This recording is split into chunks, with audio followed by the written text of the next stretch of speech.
In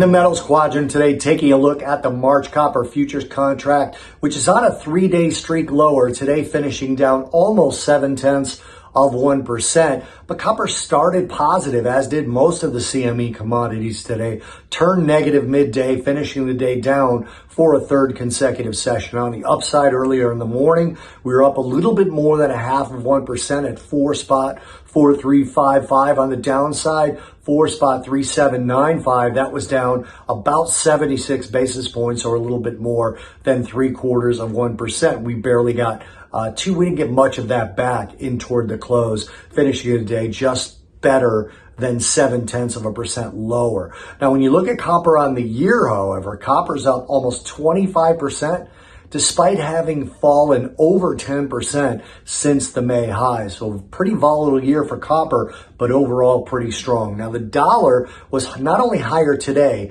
but also higher on the year. The dollar was up about 0.2% on the day, but up almost 7% this year, despite the inverse relationship. Certainly doesn't look like it was the case in 2021, given how they're both finishing positive on the year. But it's a little bit of a cloudy way of saying it, because if you look at it week to week and month to month, the inverse relationship did play out quite a bit. But we did have lower yields today, and despite that, the dollar actually was a little bit higher today, which generally isn't the case. Generally, if yields are higher, the dollar is higher. Yields were lower, about 1 to 2 basis points on the short end of the curve. The long end of the curve, about 2 to 3 basis points, with the overall curve flattening. So if the dollar strength continues next year, it could become a headwind to copper. We don't know that. Obviously, they both finished positive this year. Now, the China outlook is usually the most important thing that we look at least in terms of the hierarchy of what's going to affect copper in the short term. And China had strong business sentiment towards the end of this year,